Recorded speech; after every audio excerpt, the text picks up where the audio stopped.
Very good morning to all of you. स्वागत करता हूं आपका अपना यूट्यूब चैनल मैथ अड्डा सारण में। तो चलिए फिर मैं हाजिर हो गया एक नया सेशन लेके।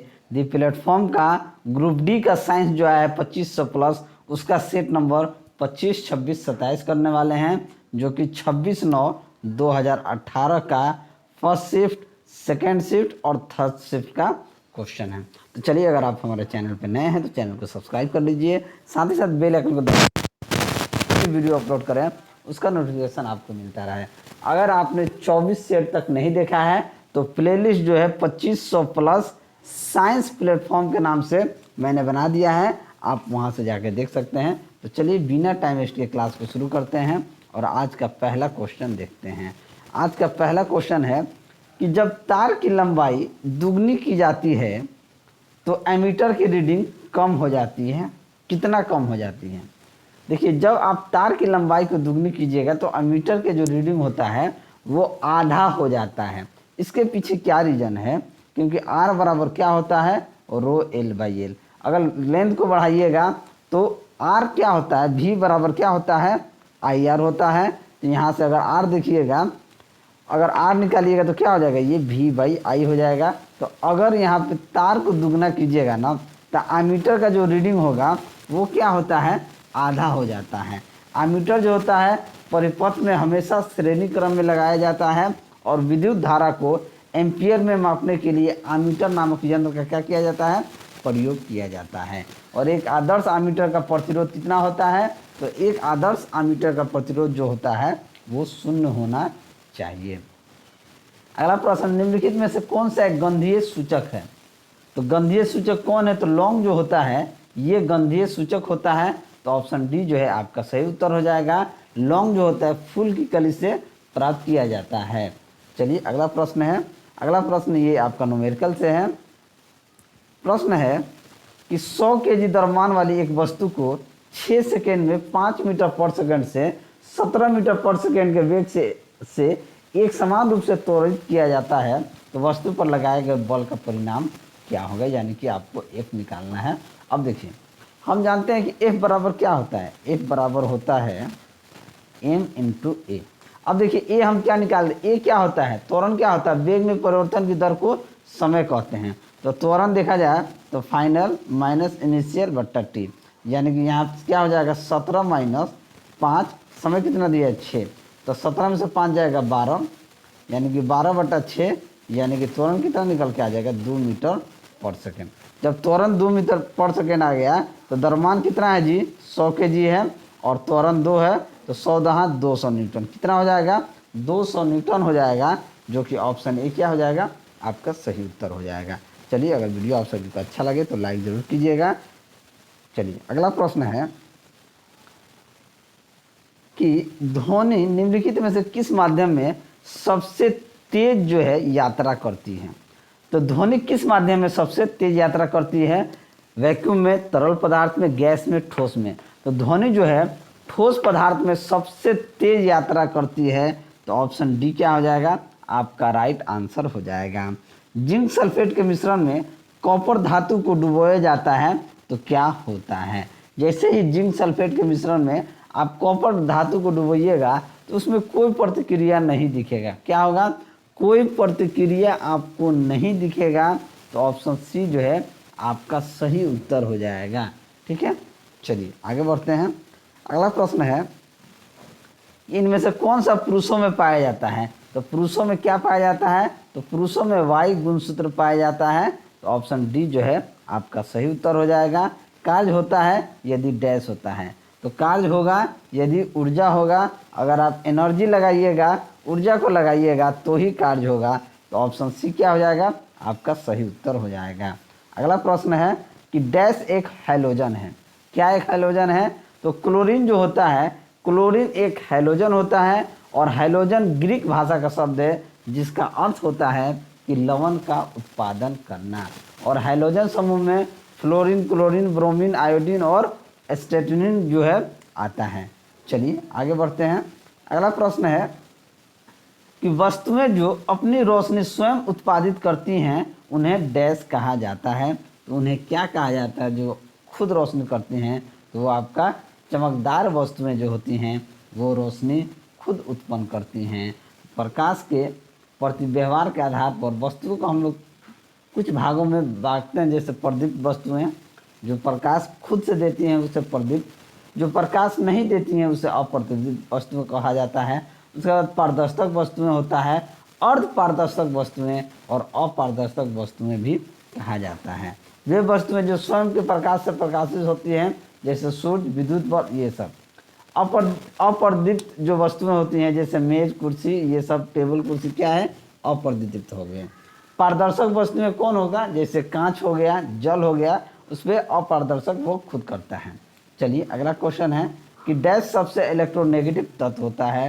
तो क्लोरीन जो होता है ये सबसे अधिक इलेक्ट्रो पॉजिटिव तत्व होता है। तो ऑप्शन ए जो है आपका राइट आंसर हो जाएगा। चलिए, सबसे अधिक इलेक्ट्रॉन बंधुता किसमें होती है, क्लोरीन में ही सबसे अधिक इलेक्ट्रॉन बंधुता जो होती है ये आपका कहाँ होता है, तो ये आपका क्लोरीन में सबसे अधिक इलेक्ट्रॉन बंधुता होता है। चलिए आगे बढ़ते हैं। देखिए ये इलेक्ट्रोनेगेटिव तत्व यहाँ पर नहीं, इलेक्ट्रोपॉजिटिव तत्व जो होता है ये क्लोरीन होता है। क्या होता है, इलेक्ट्रोपॉजिटिव तत्व जो होता है वो आपका क्लोरीन होता है। ये इलेक्ट्रोनेगेटिव यहाँ पे है, ये इलेक्ट्रोपॉजिटिव होता है। ठीक है, क्लोरीन जो होता है ये इलेक्ट्रोपॉजिटिव तत्व होता है। चलिए आगे बढ़ते हैं। अगला प्रश्न जो है कि विभिन्न प्रकार के अस्थायी उत्तकों के निर्माण के लिए डैश उत्तक की कोशिकाओं के लिए अलग कोशिकाओं को अलग किया जाता है। तो जो विभिन्न प्रकार के अस्थायी उत्तकों के निर्माण के लिए मेरिस्टेमेटिक जो होता है, मेरिस्टेमेटिक उत्तक की कोशिकाओं को अलग किया जाता है।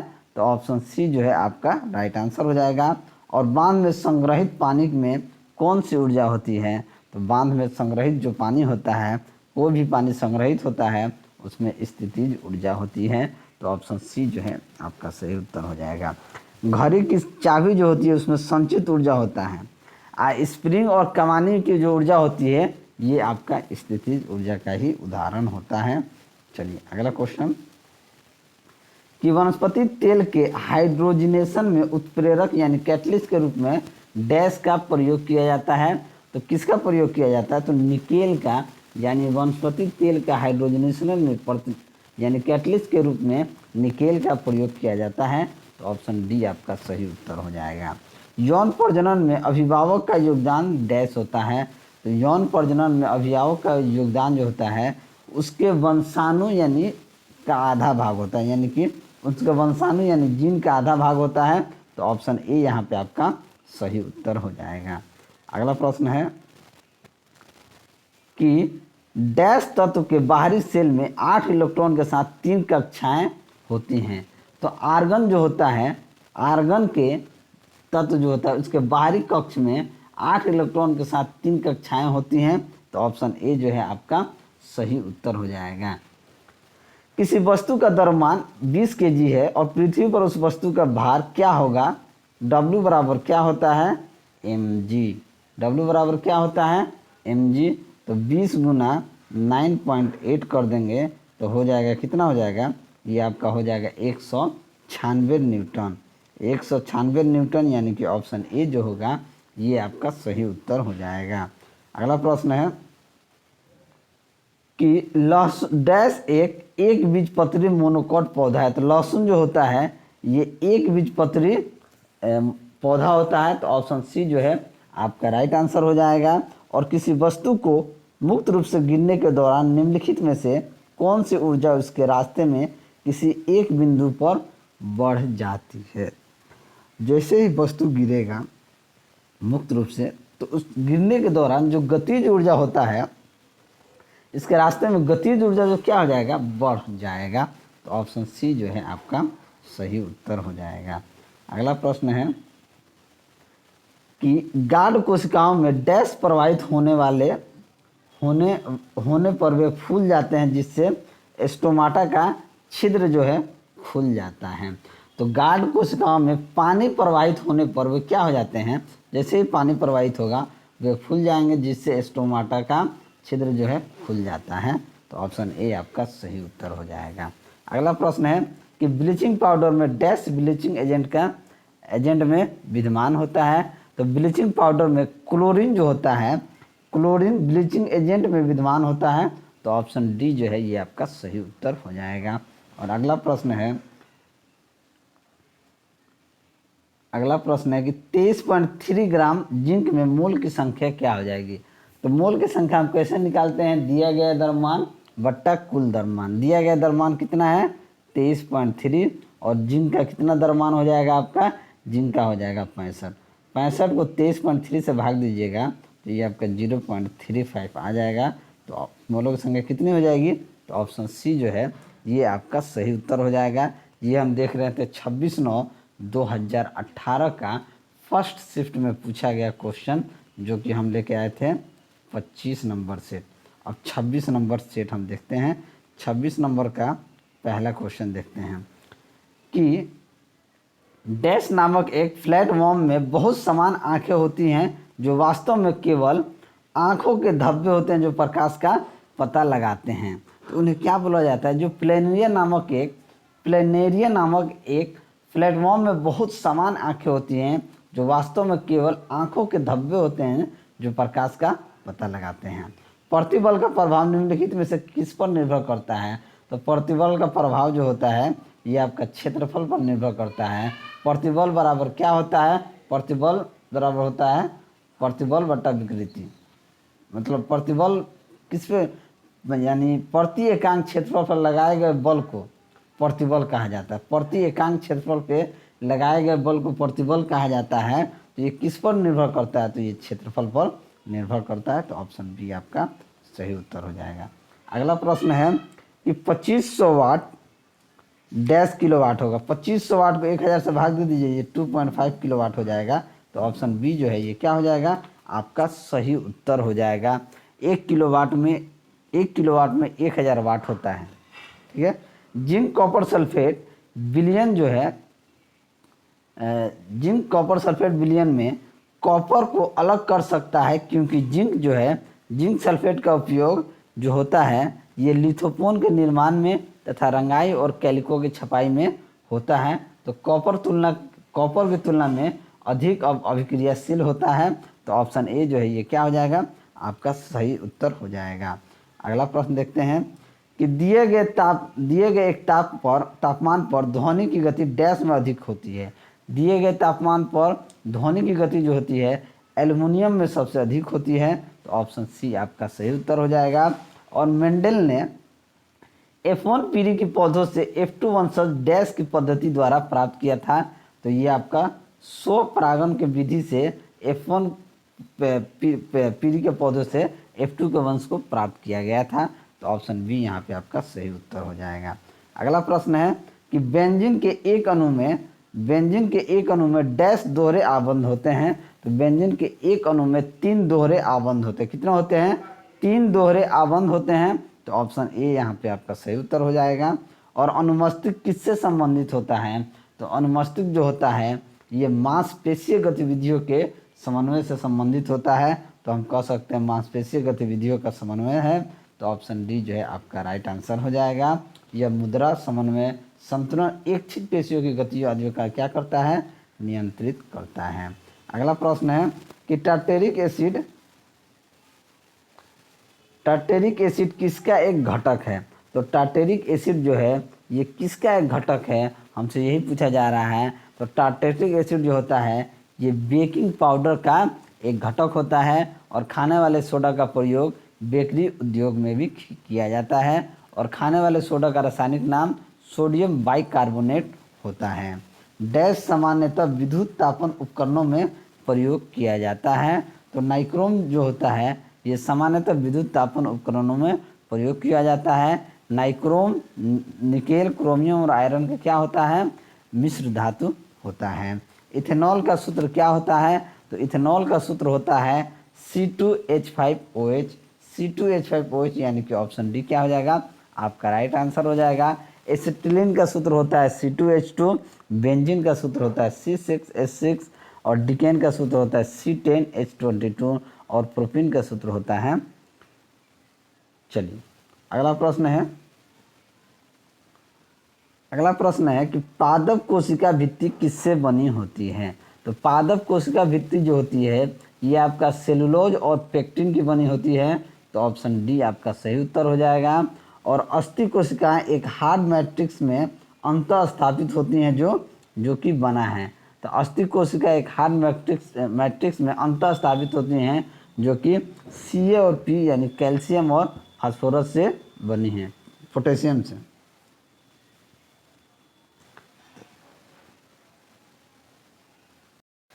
तो ये कैल्शियम और फास्फोरस की होती हैं। क्या होता है? कैल्शियम और फास्फोरस की। चलिए अगला देखते हैं कि के कोष में समायोजित किए जाने वाले इलेक्ट्रॉनों की अधिकतम संख्या क्या होती है। तो के कोष में समायोजित होने वाले इलेक्ट्रॉनों की अधिकतम संख्या जो होती है ये आपका कितना होता है? 2 होता है। तो ऑप्शन सी जो है आपका सही उत्तर हो जाएगा। और हीरा की निरपेक्ष अपवर्तनांक कितना होता है? तो हीरा का निरपेक्ष अपवर्तनांक जो होता है 2.42 होता है। तो ऑप्शन डी आपका राइट आंसर हो जाएगा। हीरा जो होता है कार्बन का अपरूप होता है। और निरपेक्ष अपवर्तनांक जो होता है निर्वात में प्रकाश की चाल बट्टा माध्यम में प्रकाश की चाल से होता है। अगला प्रश्न है कि एक दुकान में एक माह में 250 यूनिट ऊर्जा का उपयोग करती है तो कितनी ऊर्जा का उपयोग 1 जूल में किया जाएगा। एक यूनिट में 3.6 × 10⁶ जूल होता है। क्या होता है? 10⁶ जूल होता है। कुछ नहीं, वही गुना कर दीजिए 3.6 × 250 × 10⁶। जब गुना करेंगे तो ये आ जाएगा 9 × 10⁸ जूल। तो ऑप्शन डी जो होगा वो आपका राइट आंसर हो जाएगा। अगला प्रश्न है कि एक वस्तु 4 सेकेंड में 25 मीटर और फिर 2 सेकेंड में 15 मीटर की यात्रा करती है तो वस्तु की औसत चाल क्या हो जाएगी। औसत चाल क्या होता है? कुल दूरी बट्टा कुल समय। कितना चल रहा है? 25 + 15, समय ले रहा है 4 + 2, ये कितना हो जाएगा? 25 15 40 बट्टा 6, 40 बट्टा 6 यानी 6 × 36, 6 × 36 40, फिर 6 × 36 ऐसे ही 6.66 चला जाएगा। तो हम इसे कह सकते हैं 6.67 मीटर पर सेकेंड। तो ऑप्शन ए आपका सही उत्तर हो जाएगा। अगला प्रश्न देखते हैं कि 10 केजी द्रव्यमान वाली वस्तु 2 मीटर पर सेकेंड स्क्वायर के वेग के साथ गतिमान है तो वस्तु में निहित संवेग क्या हो जाएगा। संवेग क्या होता है जी? संवेग होता है वेग इंटू द्रव्यमान यानी P = mv यानी कि 10 × 2 यानी कि कितना हो जाएगा? 20। क्या हो जाएगा? 20 किलोग्राम मीटर पर सेकेंड। तो ऑप्शन बी आपका सही उत्तर हो जाएगा। 200 ग्राम द्रव्यमान वाली एक वस्तु किया उसकी 10 जूल गतिज ऊर्जा के साथ संवेग क्या होगा। 10 जूल के साथ कह रहे हैं। P बराबर क्या होता है? mv होता है। तो यहाँ क्या आ जाएगा? 10 जूल की बात की गई है तो 200 ग्राम, देखिए 10 जूल तो पूरा एरिया क्लियर करते हैं। देखिए P बराबर होता है mv। P कितना दिया है? 10 जूल।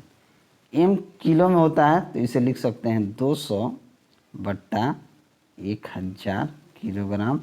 और संवेग पूछ रहा है गतिज ऊर्जा के साथ संवेग 10 जूल गतिज ऊर्जा के साथ संवेग पूछ रहा है। अच्छा, संवेग पूछ रहा है। संवेग जब हमसे पूछ रहा है तो हम इसे कैसे निकालेंगे? संवेग जो होता है वेग बट्टा द्रव्यमान होता है, वेग गुने द्रव्यमान होता है। तो 210 जूल गतिज ऊर्जा के साथ काइनेटिक एनर्जी बराबर होता है P² बट्टा 2m। ठीक है, काइनेटिक एनर्जी बराबर क्या होता है? P² बट्टा 2m। तो काइनेटिक एनर्जी कितना है जी? काइनेटिक एनर्जी 10 जूल है। P हमसे निकालना है। m कितना दिया है? 2 × 200 ग्राम दिया है तो इसे किलो में बदलेंगे। 200 ग्राम की 200 केजी है, ये 200 ग्राम दिया है तो ये हो जाएगा 200 बट्टा 1000। ये कट जाएगा 5 बार में तो ये जब गुना करने जाएंगे तो ये हो जाएगा 5 दूनी 10, 2 दूने 4। तो P² का मान अगर 4 है तो P का मान कितना आ जाएगा? 2 किलोग्राम मीटर पर सेकेंड। तो ऑप्शन कौन सही हो जाएगा?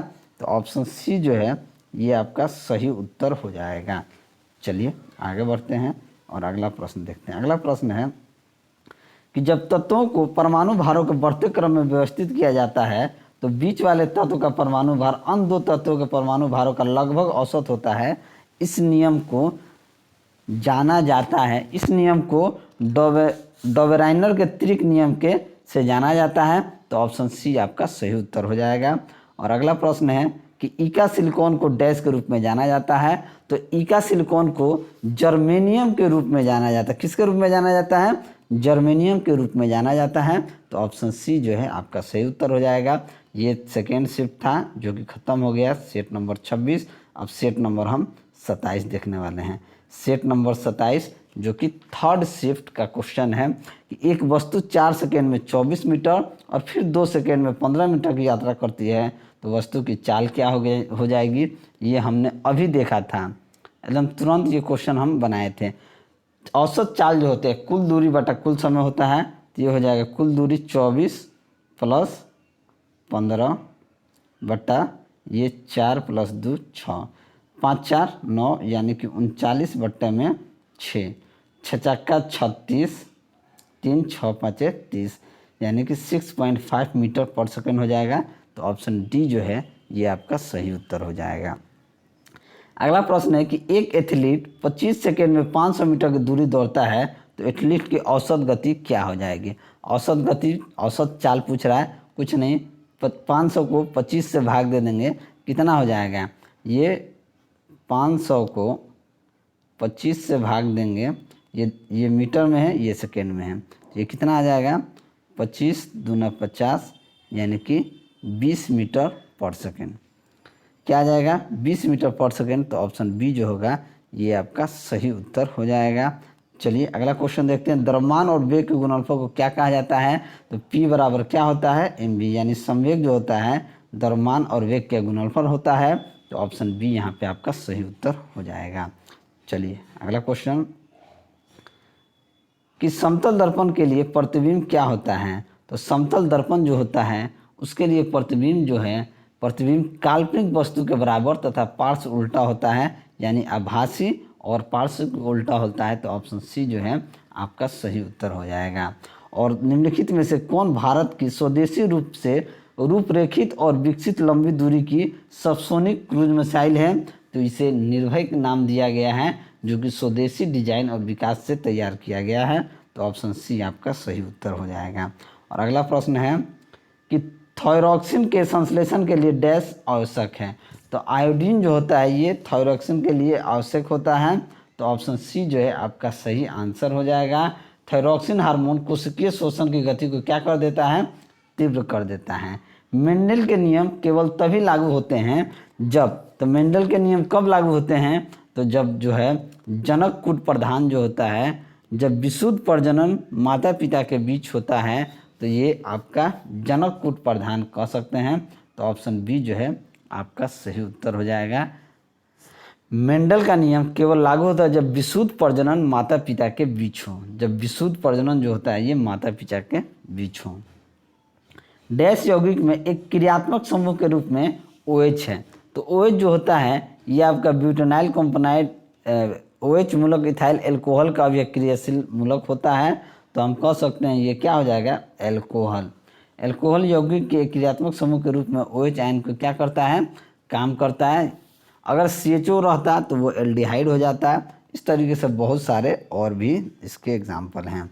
अगला प्रश्न है कि जब सोडियम सल्फेट समाधान बेरियम क्लोराइड के विलयन के साथ मिलाया जाता है तो क्या हो जाता है? जब सोडियम सल्फेट समाधान बेरियल क्लोराइड के विलयन के साथ मिलाया जाता है तो बेरियम जो है बेरियम सल्फेट बनता है। तो ऑप्शन ए आपका सही उत्तर हो जाएगा। ज्वाइंट पर हड्डी की सतह को कौन मुलायम करता है? तो ज्वाइंट पर हड्डी की सतह को कार्टिलेज जो है, कार्टिलेज मुलायम करता है। तो ऑप्शन सी यहाँ पे आपका सही उत्तर हो जाएगा। अगला प्रश्न है कि ओमिक उपकरणों का वर्तमान वोल्टेज ग्राफ इसके रूप में है। तो ओमिक उपकरण का वर्तमान वोल्टेज ग्राफ जो होता है रैखिक ग्राफ के रूप में होता है।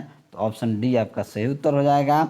और कैल्शियम सल्फेट हेमीहाइड्रेट का सामान्य नाम क्या होता है? तो कैल्शियम सल्फेट हेमीहाइड्रेट का जो नाम होता है इसे प्लास्टर ऑफ पेरिस कहा जाता है।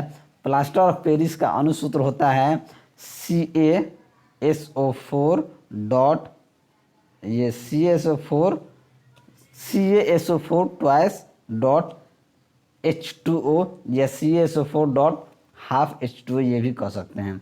सबसे हल्की धातु क्या होता है? तो लिथियम जो होता है ये सबसे हल्की धातु होता है और सबसे भारी धातु ऑस्मियम होता है। चलिए अगला प्रश्न है कि यौगिक का प्रयोग सिद्ध सूत्र CH2 है, इसकी वाष्प घनत्व 90 है, तो यौगिक का आणविक सूत्र क्या हो जाएगा? इसका आणविक सूत्र जो होगा C6H12O6 हो जाएगा। तो ऑप्शन ए आपका राइट आंसर हो जाएगा। अगला प्रश्न देखते हैं। एक वस्तु 3 सेकेंड में 25 मीटर फिर 2 सेकेंड में 15 मीटर की यात्रा करती है, तो वस्तु की औसत चाल क्या हो जाएगी? औसत चाल होता है कुल दूरी बटा कुल समय, तो कुल दूरी कितने हो जाएगी? 25 प्लस 15 बटा समय 3 प्लस 2, 25 15 40 यानी कि 40 बटा 5 यानी कि 8 मीटर पर सेकेंड। तो ऑप्शन डी जो है ये आपका सही उत्तर हो जाएगा। अगला प्रश्न है कि जब कोई परिपथ में कोई प्रतिरोधी को श्रृंखला में जोड़ा जाता है, तो प्रत्येक प्रतिरोध के पार विद्युत धारा का क्या मान होता है? तो जोड़ा जाता है तो विद्युत धारा का मान क्या हो जाएगा? विद्युत धारा का मान होगा जब किसी भी प्रतिरोध में किसी चालक का वह गुण जो उसमें प्रवाहित धारा का विरोध करता है प्रतिरोध कहलाता है। तो उसमें क्या रहेगा? ये समान रहेगा। तो ऑप्शन बी आपका सही उत्तर हो जाएगा।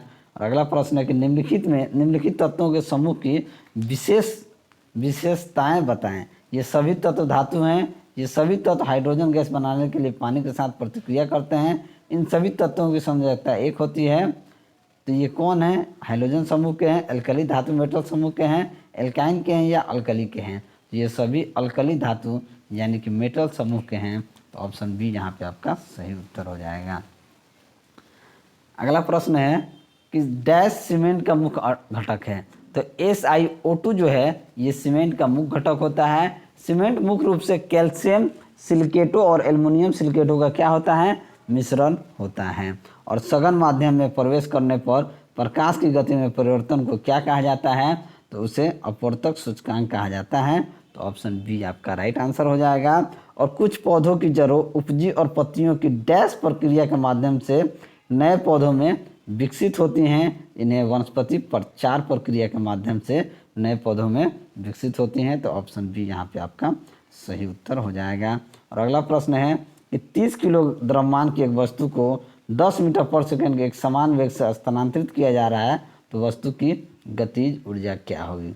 गतिज ऊर्जा क्या होती है? तो काइनेटिक एनर्जी जो होता है ये आपका होता है हाफ mv², यानी कि 1/2। m कितना है जी? 30 किलो। और वेलोसिटी कितना है? 10 मीटर पर सेकंड। तो 10 × 10, 2 से 30 को काट दीजिए 15 बार में, यानी ये कितना हो जाएगा? 1500 जूल। तो ऑप्शन डी क्या हो जाएगा? आपका सही उत्तर हो जाएगा। अगला प्रश्न कि डैश ऊतक हमारे मुंह की आंतरिक अस्तर को बनाता है। तो सरल स्क्वेमस एथिलिक्स ऊतक जो होता है, यानी कि सरल स्क्वेमस एपिथेलियम जो होता है, ये हमारे मुंह की आंतरिक अस्तर को क्या करता है? बनाता है।